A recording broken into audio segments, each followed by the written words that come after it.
Aún sigue aquí. Mi equivocación no es nada comparada con la de la Marina. ¡Llévenlo al mar!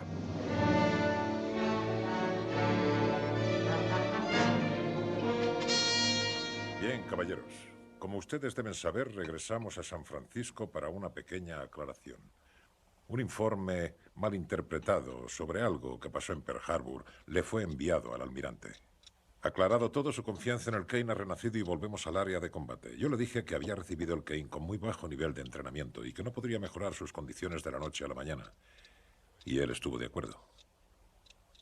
Desde hoy, caballeros, no se cometerán más errores por parte de los oficiales y la tripulación de este barco. Lo siento, señor. No pude evitarlo. Esta es una misión importante.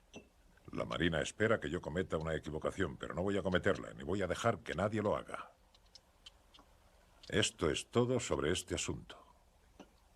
Caballeros, tengo noticias. Nos encontramos ante la operación de mayor envergadura